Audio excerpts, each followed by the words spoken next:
गणेश श्री गणेश श्री गणेश श्री गणेश श्री गणेश श्री।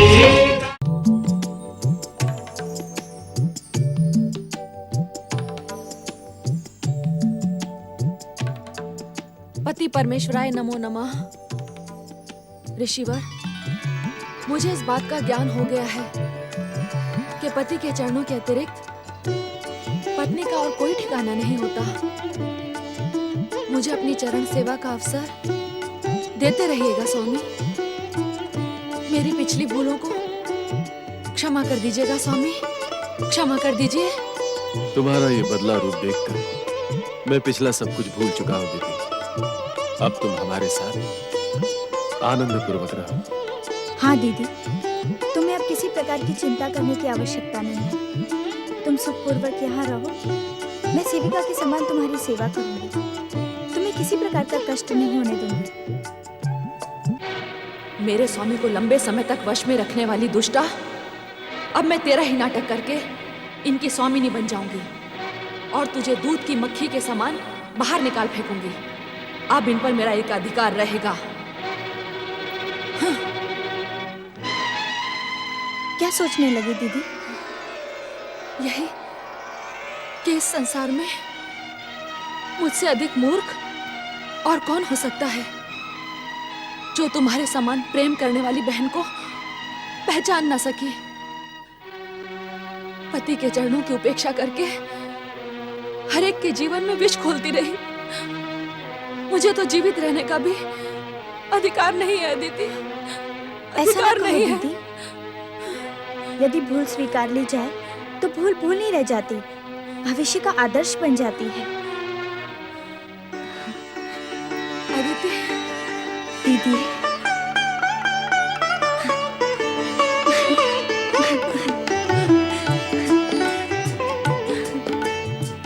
स्वामी, कहो दीदी।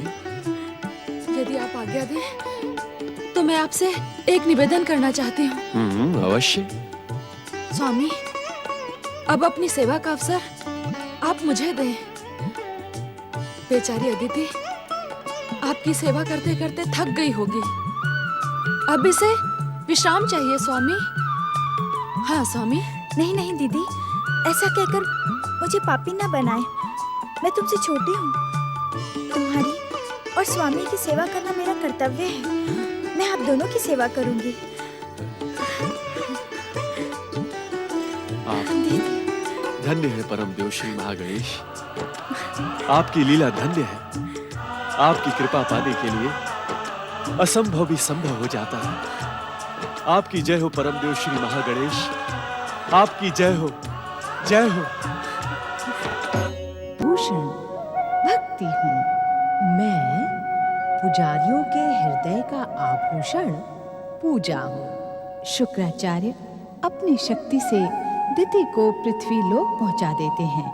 दिति का बदला रूप देखकर कश्यप और अदिति प्रसन्न होते हैं। श्री गणेश की मीठी मीठी बातें देवी पार्वती को प्रसन्न कर देती हैं।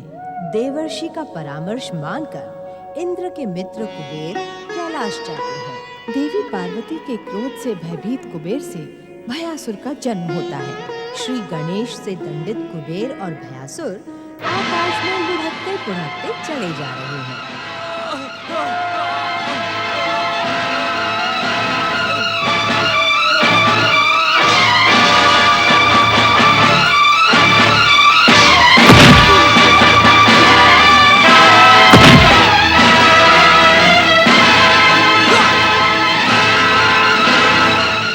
मुझे धकेलने का तो साहस किया। तेरे कारण मुझ भयासुर की ये भयानक दुर्दशा हुई। तू मेरे शरीर से ही जन्मा है और मुझे ही धमका रहा है।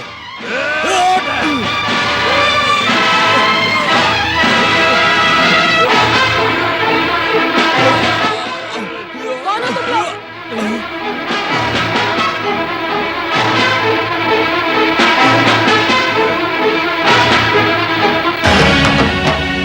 अरे मूर्खों, पहले ये बताओ कि तुम दोनों कौन हो और यहाँ क्यों आए हो? मैं स्वर्गाधिपति देवराज इंद्र का मित्र धन कुबेर हूँ। तुम मेरे पुत्र इंद्र के मित्र हो, परंतु तुम्हारी ये दशा किसने की? मैं इस धन कुबेर के भयानक भय से जन्मा असुर राज भयासुर हूँ। एक शक्तिशाली असुर होते हुए भी तुमने दुष्ट इंद्र के मित्र कायर कुबेर को समाप्त क्यों नहीं कर दिया? असुर जाति में पुत्र पिता को दंडित तो करता है, परंतु समाप्त नहीं करता। पुत्र? पिता? कौन किसका पुत्र? ये मेरे पिता हैं। मैं इनके भय से जन्मा हूँ, परंतु अब मैं सारे संसार को भयभीत कर दूंगा।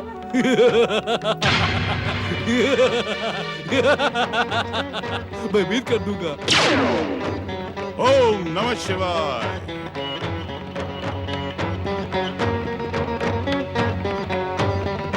भयानक असुरराज भयासुर, तुम में भयानक और अपार शक्तियां छुपी हैं, क्योंकि तुम शक्ति स्वरूपा माता पार्वती की क्रोध दृष्टि से जन्मे हो। भयासुर, तुम श्री गणेश के चमत्कारी अंकुश के प्रहार से भी जीवित बच गए, इसीलिए उन्हीं की आराधना करके तुम चमत्कारी शक्तियों का वरदान प्राप्त कर सकते हो। दैत्य गुरु शुक्राचार्य का परामर्श उचित है। तुम शीघ्र ही परम देव श्री महागणेश की प्रार्थना आरंभ करो, तुम्हारा कल्याण होगा। नहीं, एक असुर श्री महागणेश की आराधना नहीं कर सकता।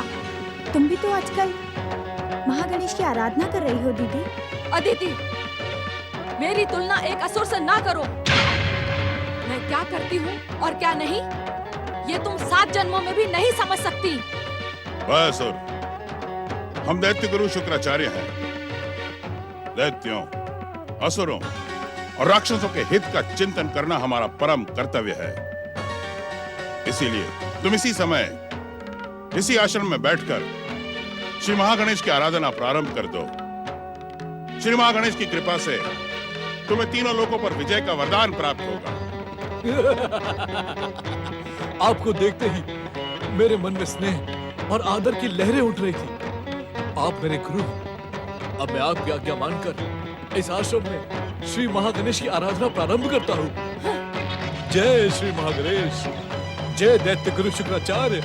मूर्ख असुर, मैं दैत्य माता अदिति हूँ। इस दैत्य शत्रु शुक्राचार्य के बहकावे में ना आ। मेरी बात मान। मैं दैत्य माता की बात क्यों मानूं? मैं तो असुर हूँ, आपकी बात दैत्य मानेंगे। मूर्ख, इस संसार में जन्म लेने वाला हर दैत्य, दानव, राक्षस और असुर मेरा पुत्र है, मेरा। सुनो, ये तुम्हारी पत्नी है। जी। मूर्खता में अपना समय व्यर्थ न करो भयासुर। तुम्हारी महागणेश आराधना में अनेक बाधाएं आएंगी, परंतु उन पर ध्यान न देते हुए तुम अपनी आराधना में तब तक लीन रहना जब तक कि तुम्हें वरदान न प्राप्त हो। जो आज्ञा दैत्य गुरु, जो आज्ञा। धन कुबेर, स्वर्ग जाकर देवराज इंद्र को यह बता देना कि श्री महागणेश से वरदान प्राप्त करके भयासुर स्वर्ग पर अधिकार करने वाला है। इससे पहले इंद्र स्वर्ग छोड़कर निकल जाए। ऐसा अनर्थ ना करें दैत्य गुरु, मेरे इंद्र को स्वर्ग से वंचित ना करें।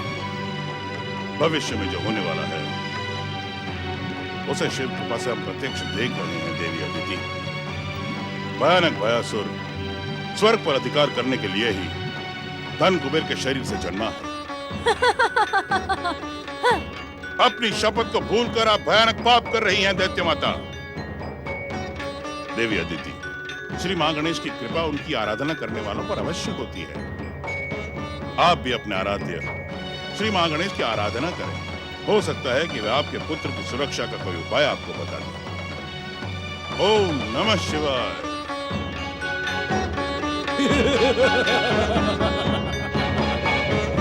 ओम श्री महागणेशाय नमः। ओम श्री महागणेशाय नमः। ओम श्री महागणेशाय नमः। ओम श्री महागणेशाय नमः। ओम श्री महागणेशाय नमः। ओम श्री महागणेशाय नमः। ओम। अरे मूर्ख, श्री महागणेश दैत्यों और असुरों के शत्रु हैं। दैत्य शत्रु शुक्राचार्य ने तुम्हें भ्रमित किया है।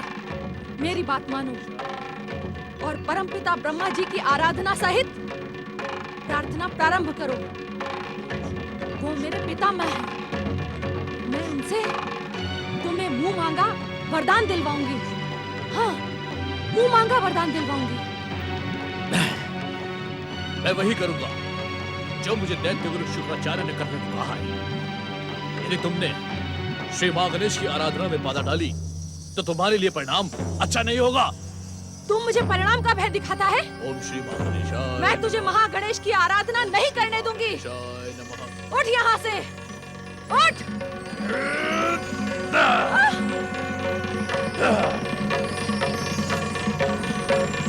स्वामी, हमारे इस पवित्र आश्रम में एक असुर की आराधना का क्या परिणाम होगा? आराधना से तो सुमंगल ही होता है देवी। परम देव श्री महागणेश की कृपा पर विश्वास रखी देवी। राज की मूर्खता को रोकने के लिए कोई ना कोई उपाय तो सोचना ही होगा। श्री महागणेश की आराधना करके इसे कुछ प्राप्त नहीं होगा, परंतु मैं कुछ करूंगी तो ये उत्तेजित हो जाएगा। कोई और उपाय सोचना ही पड़ेगा। अब उपाय सोचने की आवश्यकता नहीं है दैत्य माता। इस दुष्ट भयासुर का काल देवराजेंद्र इसके समीप आ चुका है। तेरा इतना साहस कायर भीरू इंद्र कि तू दैत्य माता के समीप आने का दुस्साहस कर सके? लौट जा यहाँ से। मैं यहाँ रहने नहीं आया दैत्य माता। इस दुष्ट को दंडित करके मैं स्वर्ग लौट जाऊंगा।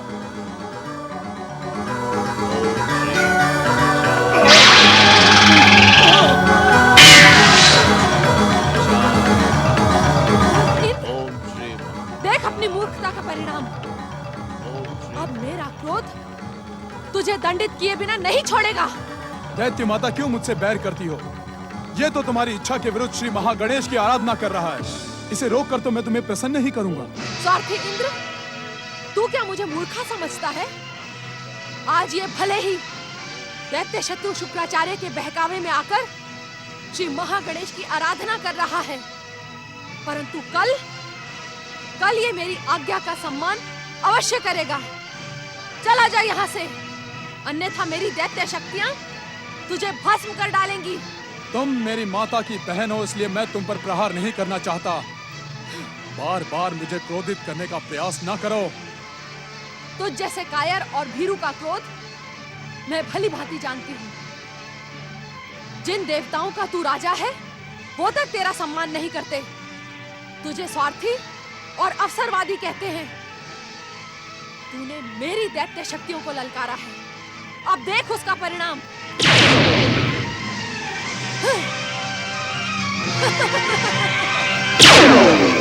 दैत्य माता समझने का प्रयास करें।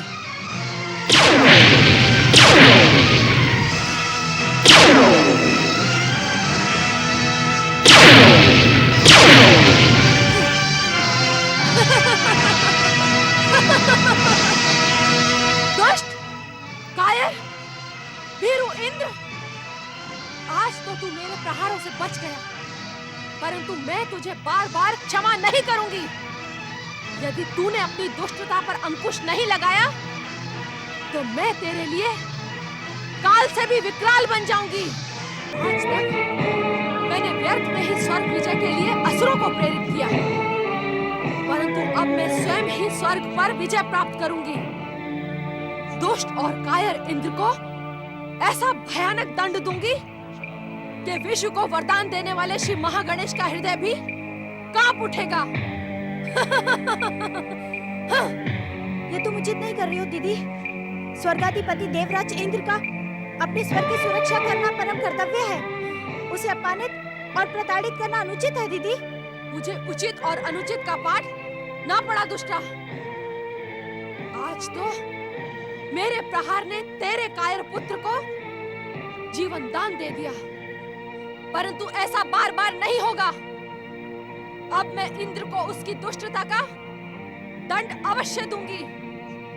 मेरे प्रहार से उसे यमराज का निवाला बना दूंगी। निवाला। दीदी, अपने पुत्र के समान इंद्र को यमराज का निवाला बना देने की बात करते हुए तुम्हें लज्जा नहीं आई? तुम्हारी बुद्धि भ्रष्ट हो गई है क्या? माँ तो अपने पुत्र की दीर्घ आयु की कामना करती है, और तुम? कौन पुत्र? किसका पुत्र? इंद्र मेरा सबसे बड़ा शत्रु है। उसे दंडित करना मेरा प्रथम और अंतिम कर्तव्य है।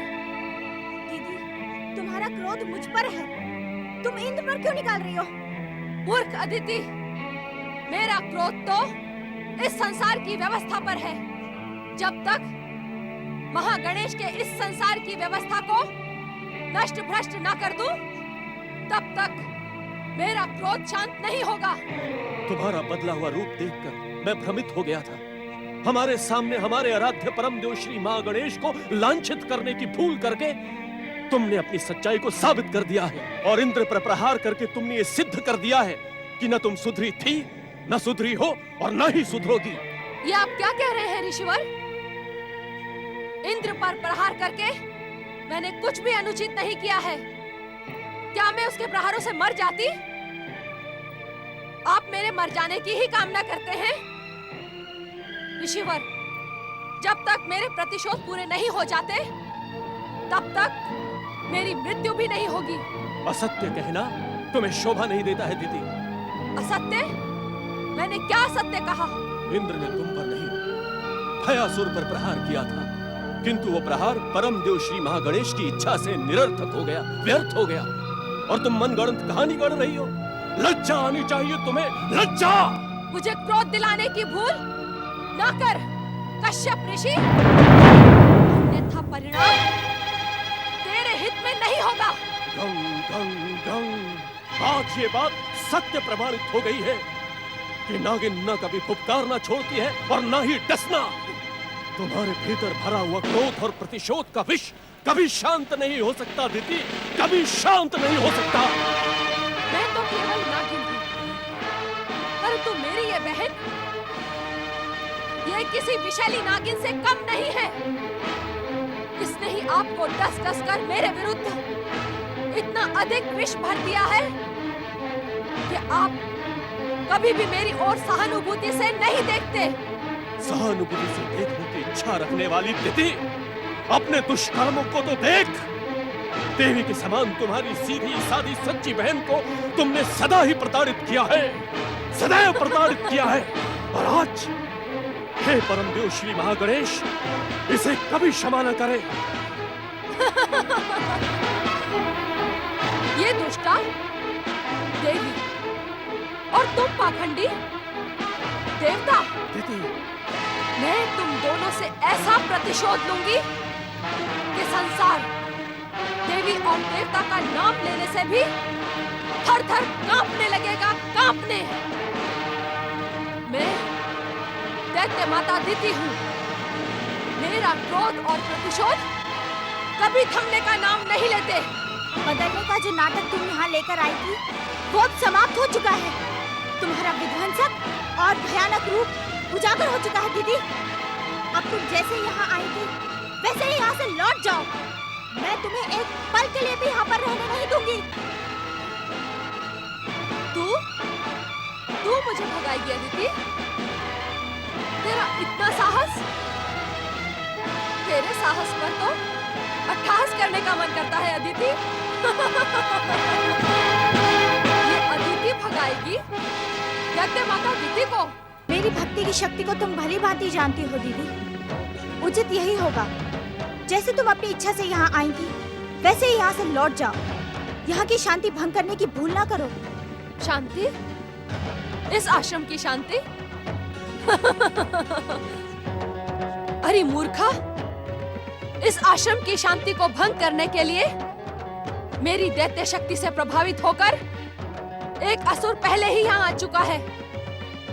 उसे वरदान मिलते ही मेरी इच्छा का सम्मान रखते हुए वो तेरे इस आश्रम को नष्ट भ्रष्ट कर देगा। फिर इंद्र को पराजित करके स्वर्ग पर अधिकार करेगा, मुझे स्वर्ग सिंहासन पर बिठाएगा और तेरा इंद्र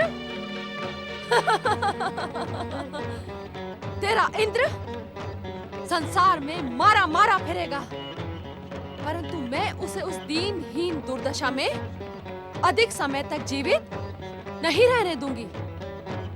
अपने प्रहारों से उसे यमलोक का निशाना बना दूंगी। ऐसा कुछ नहीं होगा दीदी। तुम अपनी कल्पना में कितने भी ऊंचे महल बना लो, परंतु सत्य के एक ही झटके से तुम्हारी कल्पना के महल भर भरा के गिर पड़ेंगे। सत्य को पहचानो दीदी। तुमने दैत्य गुरु शुक्राचार्य को आजन्म सत्य कर्म करने का वचन दिया था। वो वचन तो मेरे तारक पुत्रों के कारावास से बाहर निकलने का माध्यम था। पृथ्वी का स्पर्श होते ही मेरी भयानक दैत्य शक्तियां जागृत हो चुकी हैं। सावधान, कहीं ऐसा ना हो कि मेरा क्रोध तुम दोनों को ही सर्वनाश के महासागर में डुबो दे। दीदी, ओम श्री महागणेशाय नमः। ओम श्री महागणेशाय नमः। ओम श्री महागणेशाय नमः। ओम श्री मूर्ख भयासुर! नमः। मैं तुझसे कितनी बार कह चुकी हूँ कि दैत्य शत्रु ओम श्री महागणेशाय महागणेश की आराधना ना कर। ओम श्री महागणेशाय नमः। अरे ओम श्री मंदबुद्धि, महागणेशाय यदि तुझे आराधना ही करनी है ओम श्री महागणेशाय तो परमपिता ब्रह्मा जी की आराधना कर। ओम श्री महागणेशाय वो मेरे पितामह हैं। ओम वो श्री एकमात्र ऐसे महान देवता हैं जो युगों से दैत्यों और असुरों को वरदान देते आए हैं। ओम श्री महागणेशाय मैं तुझे भी उनसे मनचाहा वरदान दिलवाऊंगी। दैत्य शत्रु महागणेश की आराधना का त्याग कर। मैं कहती हूँ त्याग कर। ओम श्री महागणेशाय नमः। ओम अब श्री मैं तुझे दंडित किए बिना नहीं रहूंगी। ओम श्री तू दैत्य माता दिति की आज्ञा की उपेक्षा नहीं कर सकता। श्री महागणेशाय नमः। ओम श्री महागणेशाय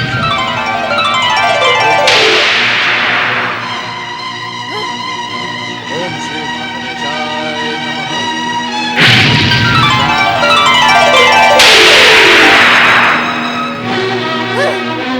श्री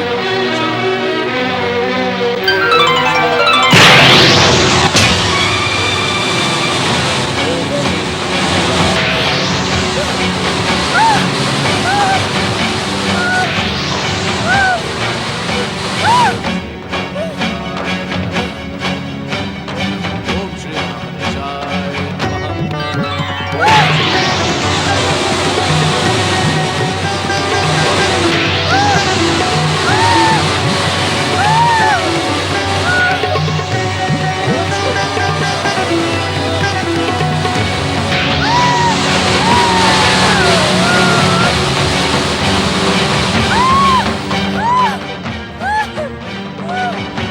क्यों अपनी दुर्दशा कराना चाहती हो दीदी?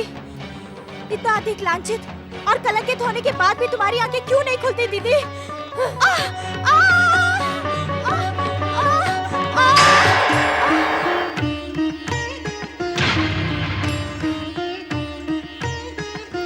माता, मैंने आपको पहले से ही सावधान किया था कि दुष्ट अपनी दुष्टता कभी भी नहीं छोड़ता। ये दैत्य माता नहीं, भयानक दैत्यनी है। ये वह शेरनी है जो भूख लगने पर अपने ही पेट से जन्मे बच्चों को चबा चबा कर खा जाती है।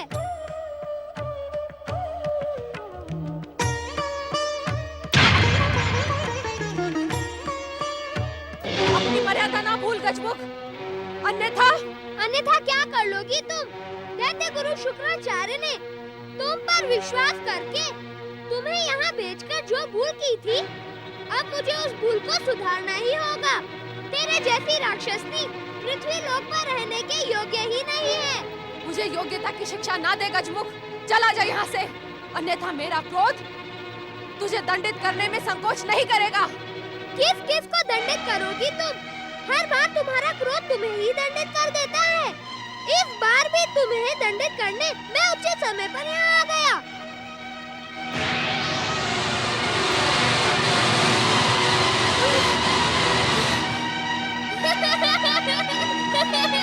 ये तू क्या कर रहा है गजमुख? छोड़ दे मुझे, छोड़ दे। इसी परिणाम के लिए तूने इतनी अधिक दुष्टता की थी ना? मुझ पर तुम्हारी चीख पुकार का कोई प्रभाव नहीं पड़ेगा।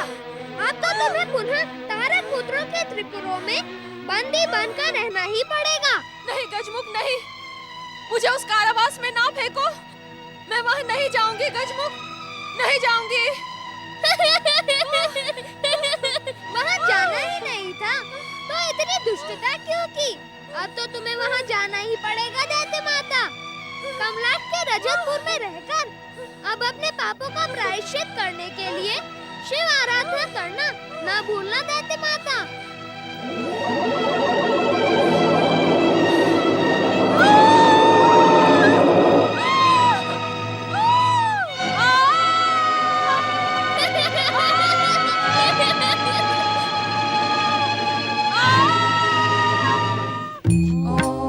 नमः शिवाय। ओम नमः शिवाय। ओम नमः शिवाय। ओम नमः शिवाय। ओम नमः शिवाय।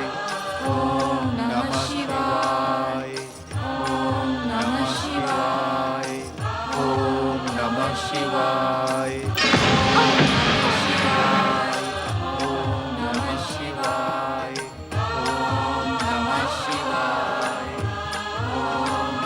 दंड गजरू गणेश, मैं तुझे नहीं छोड़ूंगी।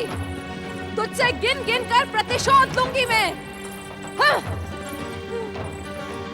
आप यहाँ कैसे लौट आई दैत्य माता? मैं दैत्य माता नहीं हूँ, मैं शेरनी हूँ, शेरनी जो अपने ही पेट से जन्मे बच्चों को चबा चबा कर खा जाती है। यदि तुम लोगों ने भी मेरी बात नहीं मानी तो मैं तुम सबको भी चबा चबा कर खा जाऊंगी। ये आपको क्या हो गया दैत्य माता? जो कुछ भी हुआ है उससे दैत्य जाति का कल्याण ही होगा। अब मेरा प्रतिशोध जाग गया है। कमलाक्ष, तुम्हें इसी समय शिव आराधना का त्याग करके स्वर्ग, पृथ्वी और पाताल पर अधिकार करना होगा।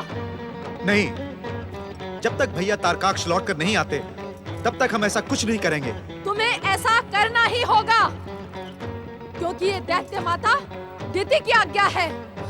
तुम्हारे स्वार्थ की वेदी पर मैं पहले ही अपना पति खो चुकी हूँ दैत्य माता। अब मैं अपने पुत्रों का बलिदान नहीं दूंगी।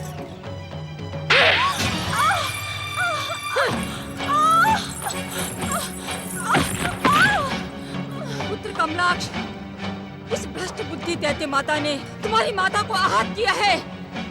इसे इसकी भूल का दंड अवश्य मिलना चाहिए।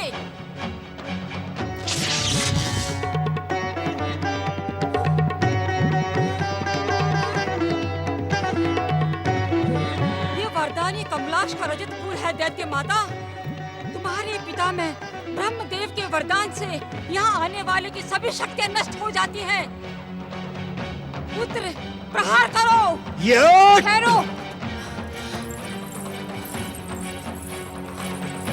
ठहरो पुत्र वरदानी कमलाक्ष। तुम इस दुष्कर्मी, स्वार्थी दैत्य माता दिति की हत्या करके अपनी भक्ति को संकट में क्यों डाल रहे हो? माता, भले ही मेरी भक्ति संकट में पड़ जाए, परंतु आपको आहत करने वाली इस दुष्टा को मैं कदापि क्षमा नहीं करूंगा। नहीं पुत्र नहीं, मैं तुम्हें ये पाप नहीं करने दूंगी। पुत्र वधू शांबू की इस दुष्टा का मर जाना ही उचित है। जब तक ये जीवित रहेगी, क्रोध में उफनती हुई हर एक के जीवन की शांति को भंग करेगी। कमलाक्ष को आज्ञा दो पुत्र वधू, इसे दंडित करें। विलंब न करें माता, इसे दंडित करने की आज्ञा दें। इसके कारण ही हमारी शिव आराधना में बाधा पड़ी है। इसका वध करके हम पुनः शिव आराधना का प्रारंभ करेंगे। मुझे आहत करने के कारण तुम इस दुष्टा को दंडित करना चाहते हो ना? हाँ माता। मैं तुम्हें एक ऐसा उपाय बताऊंगी जिससे इस दुष्टा को दंड भी मिल जाएगा और तुम्हारे सर पर कोई पाप भी नहीं चढ़ेगा और तुम्हारी पूजा पर संकट भी नहीं आएगा। ऐसा कौन सा उपाय है माता? श्री गणेश ने इस दुष्टा को यहाँ फेंक दिया। तुम इसे उछालकर अंतरिक्ष में फेंक दो ताकि जीवन भर ये अंतरिक्ष शून्य में भटकती रहेगी। नहीं नहीं, मेरे साथ ऐसा अन्याय ना करो।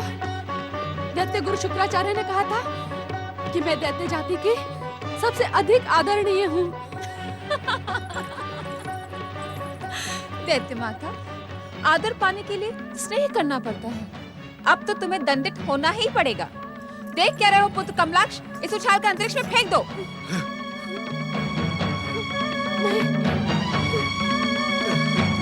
तुम्हें तुम्हारे पिता तारकासुर की सौगंध, तुम्हारे आराध्य शिव शंकर की सौगंध, यदि तुमने मुझे अंतरिक्ष के शून्य में फेंका तो तुम्हारे स्वर्गीय पिता तारकासुर और तुम्हारे आराध्य शिव शंकर तुम्हें कभी क्षमा नहीं करेंगे। छोड़ दो मुझे, छोड़ दो कमला। यदि आप शांत रहकर निरंतर शिव आराधना का वचन दें तो मैं आपको क्षमा कर सकता हूँ। हाँ, मैं वचन देती हूँ, कमलाक्ष, मैं वचन देती हूँ।